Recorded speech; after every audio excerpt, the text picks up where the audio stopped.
Good morning student. आइए स्वागत है आपका वर्कशीट नंबर 41 में। और आज की इस वर्कशीट में हम कार्बन एवं उसके यौगिक को आगे बढ़ाते हैं।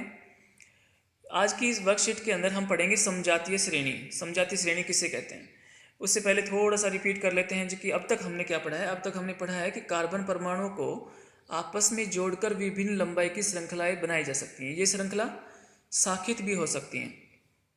ये सब हम पहले पढ़ चुके हैं। इन कार्बन श्रृंखलाओं में स्थित हाइड्रोजन तथा अन्य परमाणुओं को उपरोक्त किसी भी प्रक्रियात्मक समूह में से प्रतिस्थापित किया जा सकता है।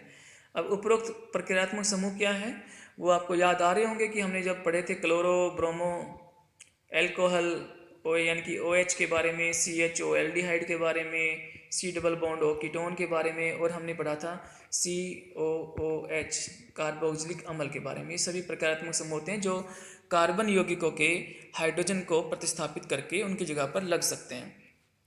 अब बात करते हैं हम आगे कि जो अल्कोहल है, अल्कोहल जैसे प्रक्रियात्मक समूह की उपस्थिति कार्बन यौगिकों के गुणधर्मों को तय करती है। देखिए जैसे CH3OH, C2H5OH, C3H7OH, C4H9OH, इनको अगर आप ध्यान से देखोगे तो एक ही प्रकार के प्रक्रियात्मक समूह OH द्वारा अलग अलग हो रखे हैं। देखो इनमें सिर्फ हमारे पास दो चीज़ें बढ़ रही हैं, एक तो कार्बन और दूसरा हाइड्रोजन। इन सब के पीछे OH जो लगा हुआ है वो सब में समान रूप से एक बार ही लगा हुआ है। तो ऐसे इनके जो रासायनिक गुणधर्मों को अत्यधिक समानता हो जाती है। अतः यौगिकों की ऐसी श्रृंखला जिसमें कार्बन श्रृंखला में स्थित हाइड्रोजन को एक ही प्रकार का प्रक्रियात्मक समूह प्रतिस्थापित करता है उसे हम समजातीय श्रेणी कहते हैं। सम का मतलब होता है वैसे समान, जातीय का मतलब आप समझते ही हैं।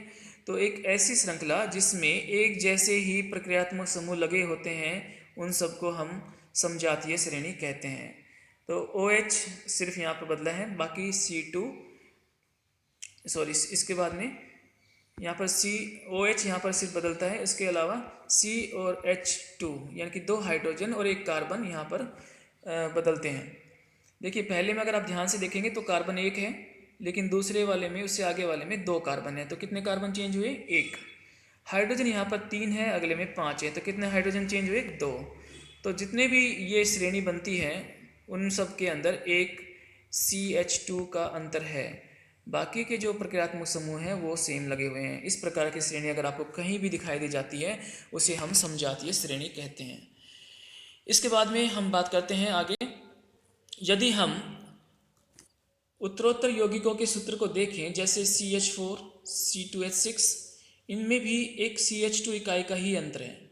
C2H6, CH3, C3H8 में भी एक CH2 इकाई का ही अंतर है। तो इनसे जो हमने सीखा है उनमें से कुछ क्वेश्चन करने का सोल्व करने का प्रयास करते हैं। देखिए अगले युग्म प्रोपेन एवं ब्यूटेन में क्या अंतर है? अगले युग्म प्रोपेन और ब्यूटेन में भी हमें क्या दिखाई दे रहा है भाई? एक कार्बन और दो हाइड्रोजन का अंतर साफ साफ दिखाई दे रहा है।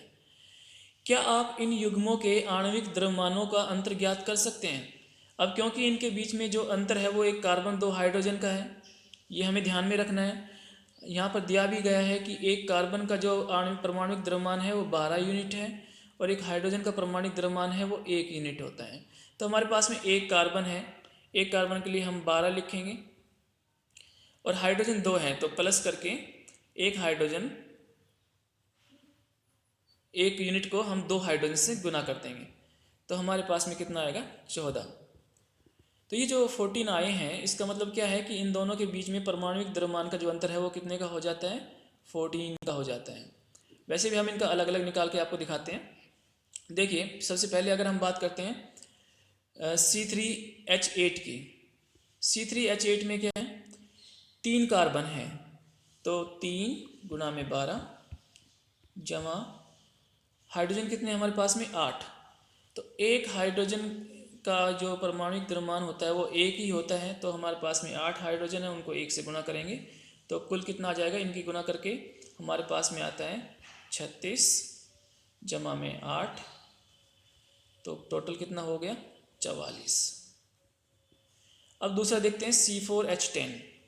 C4 यानी कि कार्बन 4 है हमारे पास, तो 4 गुना में 12 जमा में H10 है, हाइड्रोजन 10 है हमारे पास में, तो 10 गुना में 1, तो ये हो जाता है 12 को 4 से गुना करेंगे 48 जमा में 10, टोटल हमारे पास में हो गया 54 यानी कि 54। और अब आप इन दोनों में अंतर देख लीजिए, 44 और 54 में कितने का अंतर आया, वही 14 का। क्योंकि ये जो ग्रुप दोनों के बीच में जो श्रृंखला बन रही है, उनके बीच में अंतर कितने का था, एक कार्बन का, दो हाइड्रोजन का, जिसका भी परमाणु द्रव्यमान या आणविक द्रव्यमान कितना होता है, 14 होता है। तो इस तरह से हम इनका आणविक द्रव्यमान निकाल सकते हैं। अब आगे देखते हैं, इसी प्रकार एल्कीनो की समजातीय श्रेणी को देखें। श्रेणी का पहला सदस्य एथीन है। एथीन आपको पता है कि जब कार्बन और कार्बन के बीच में द्विआबंध होते हैं तो उसको हम पीछे ईन लगाते हैं तो एथीन बन जाता है, दो कार्बन से, क्योंकि एथ बनता है तो साथ में हमें ईन भी जोड़ना है तो एथीन बन जाता है। ये उसका पहला सदस्य है। अब इसके बाद में दिया हुआ है हमारे पास में एथेन का सूत्र क्या है। एथेन क्योंकि एन वर्ड से बना हुआ एल्केन में आता है और दो कार्बन को दर्शाता है एथ, इसलिए हमारे पास जो सूत्र बनेगा वो क्या बनेगा, C2H6। उपरोक्त सदस्यों के सूत्र C3H6, C4H8, C5H10, क्या इनमें भी CH2 का इकाई का अंतर है? हाँ बिल्कुल, CH2 इकाई का ही अंतर है, क्योंकि हम जब C3H4 के बीच में देखते हैं तो एक कार्बन बढ़ा है वहाँ पर, और हाइड्रोजन कितने बड़े हैं भाई, दो बड़े हैं, तो यहाँ पर CH2 का ही तो अंतर है। C5H10 और C4H10 में क्या अंतर है, एक कार्बन इंक्रीज होता है यहाँ से और दो हाइड्रोजन बढ़ते हैं, तो इसमें भी क्या अंतर हो गया, CH2 का ही तो अंतर हो गया, तो इनमें भी CH2 इकाई का ही अंतर है। अब आगे बात करते हैं, क्या इन यौगिकों में कार्बन एवं हाइड्रोजन के परमाणु की संख्या के बीच कोई संबंध प्रतीत होता है? इन यौगिकों में कार्बन और हाइड्रोजन के परमाणुओं की संख्या के बीच में बिल्कुल समान अंतर प्रतीत होता है। कार्बन और हाइड्रोजन की संख्या हमेशा एक कार्बन और दो हाइड्रोजन आगे बढ़ते रहते हैं इस श्रृंखला के अंदर। एल्कीनो को सामान्य सूत्र CnH2n के रूप में लिखा जा सकता है ये इस तरह से, जहाँ पर n की जो वैल्यू है वो 2, 3, 4 से और आगे तक चलती रहती है। देखिए ये हम पिछले वीडियो में भी डिस्कस कर चुके हैं बड़े अच्छे रूप से, जिन बच्चों को वो देखना है, समझना है, तो वो वहाँ पर जाके इसको देख सकते हैं। क्या आप इसी प्रकार एल्केनो तथा एल्काइनो का सामान्य सूत्र बना सकते हैं? हाँ, तो इस तरह से अगर आप एक हर सभी एल्केनो में और एल्काइनो में एक CH2 बढ़ाते रहेंगे आगे, तो उनका सूत्र बन सकता है। अब देखिए, समजातीय श्रेणी के कुछ गुण हैं जो आपको पढ़ने बहुत जरूरी हैं। यहाँ से भी आपको कभी कभी प्रश्न पूछ लिए जाते हैं।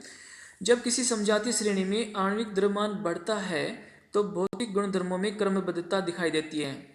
ऐसा इसलिए होता है क्योंकि आणविक द्रव्यमानों के बढ़ने के साथ साथ गलनांक और क्वथनांक में वृद्धि होती है।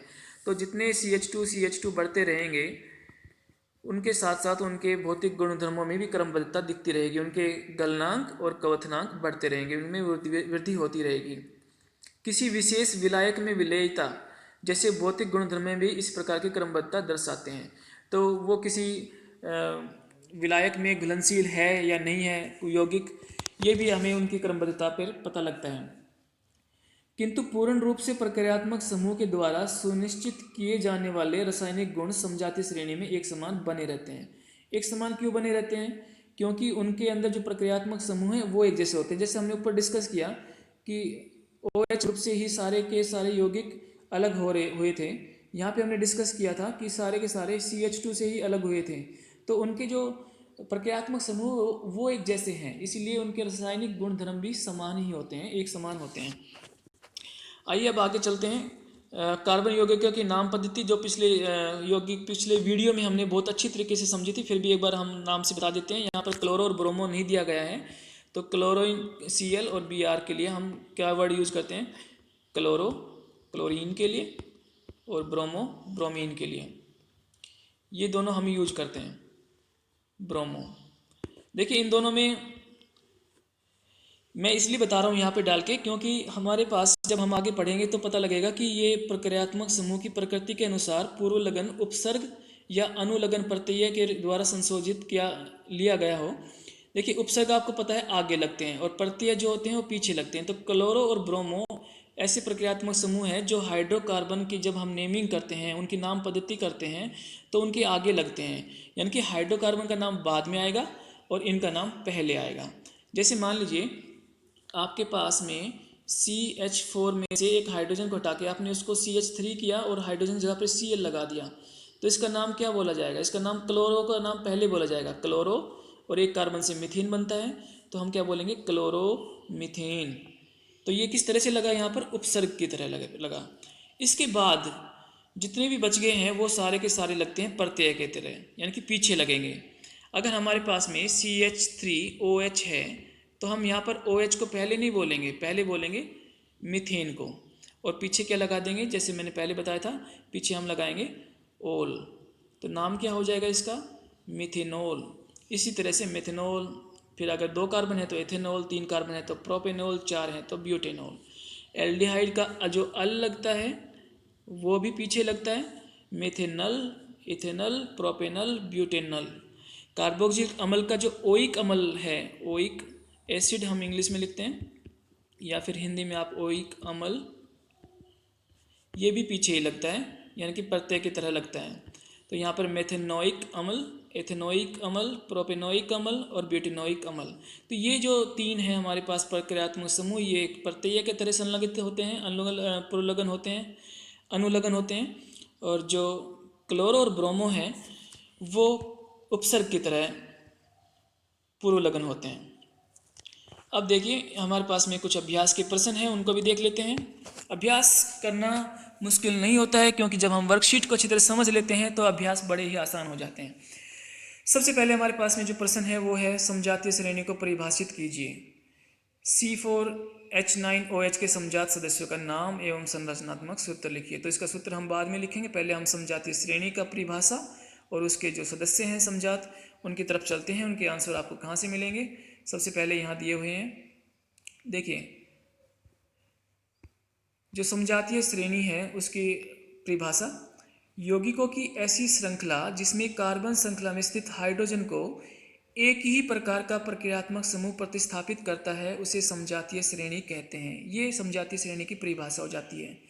अब जो इस समूह के सदस्यों की बात थी वो CH3OH, C2H5OH, C3H4H7OH, हम इस तरह से इनके सदस्यों की संख्या लिख सकते हैं। अब बात करते हैं इसके संरचनात्मक सूत्र की। तो हमारे पास में कार्बन कितने हैं? यहाँ पर 4 कार्बन है, तो 1 2 3 4 कार्बन आप सबसे पहले बना लीजिए। हाइड्रोजन कितने हैं? 9 हैं, लेकिन हमारे पास में एक OH भी है, तो सबसे पहले एक OH को लगा दीजिए एक कार्बन के साथ में। अब कार्बन के जितने भी संयोजकता बच गई है उन सब में हमें हाइड्रोजन लगाना है। इनके बीच में एक कलाबंद लगाकर जितने भी संयोजकता बच जाती है उन सब के साथ में हम हाइड्रोजन प्रतिस्थापित करेंगे, हाइड्रोजन लगाएंगे, प्रतिस्थापित करने की जरूरत नहीं है यहाँ पर। तो देखिए 1 हाइड्रोजन, 2 हाइड्रोजन, 3 हाइड्रोजन यहाँ पर, चौथा यहाँ पर 5वां, 6 7 8 और 9। तो कुल मिलाकर कार्बन कितने हैं? 1 2 3 4 कार्बन हमारे पास में है। हाइड्रोजन अभी हमने काउंट किए हैं, हाइड्रोजन हमारे पास में 9 हो जाते हैं, और OH कितना है? 1 है, 1 OH है। तो ये वही सूत्र है जो हमने यहाँ पर देखा है, C4H9OH, ये इसका संरचनात्मक सूत्र बन जाता है। तो अच्छी तरह से आपको समझ में आया होगा, उम्मीद करते हैं ऐसी। दूसरा प्रश्न है इसके अंदर, कार्बन यौगिक के एक समजातीय श्रेणी का सामान्य सूत्र CnH2n है। ये आपको किसका दिखाई दे रहा है भाई? अल्कीन का, ईन। इस श्रेणी के तीसरे एवं चौथे सदस्य का आणविक सूत्र लिखिए।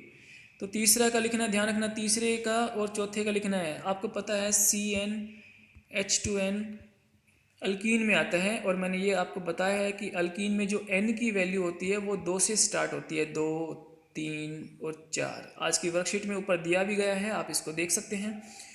अब हमें इसका तीसरे के बारे में बताना है। देखिए पहला क्या हो गया? जब N की वैल्यू 2 होगी। दूसरा क्या होगा? जब N की वैल्यू 3 होगी। तो हमसे पूछा गया तीसरे और चौथे के बारे में, यानी कि हमें कार्बन के सामने जो N की वैल्यू है 4 लेनी है, और उसके बाद में क्या लेनी है? 5 लेनी है। तो इनको हम बना के दिखाते हैं कैसे होता है। देखिए जब हम बात करते हैं कि कार्बन में N की वैल्यू 4 होगी, और H के पास भी जो N है वहाँ भी हमें 4 लेना पड़ेगा, तो क्या बन जाएगा? H2 और गुणा में हम करेंगे 4, तो क्या सूत्र बनेगा? C4H8। ये इसका तीसरा सदस्य है। तो चौथा सदस्य क्या हो जाएगा? C5H9। 2 × 5। तो हमारे पास सूत्र क्या आएगा? हमारे पास सूत्र आएगा C5 और H10। ये तीसरा सदस्य है और ये चौथा सदस्य है। इस तरह से हमारी आज की जो वर्कशीट है वो पूरी तरह से संपन्न हो जाती है और उम्मीद करते हैं कि बहुत अच्छी तरह आपको समझ में आया होगा। काफ़ी इंपॉर्टेंट भी है बच्चों, मुश्किल कुछ भी नहीं है। वर्कशीट को अच्छी तरह से समझ लीजिएगा और बाद में अभ्यास करने में आपको मज़े आएंगे। अगर इसके अलावा जो आपकी बुक में भी कुछ अभ्यास के प्रश्न होते हैं इनके ऊपर रिलेटेड, उनको भी सोल्व करने का प्रयास करें। अगर नहीं होते हैं तो आप ज़रूर यहाँ पर डाउट क्लियर कीजिए, अपने डाउट्स ज़रूर डालिए यहाँ पर। धन्यवाद बच्चों आज की इस वर्कशीट के लिए।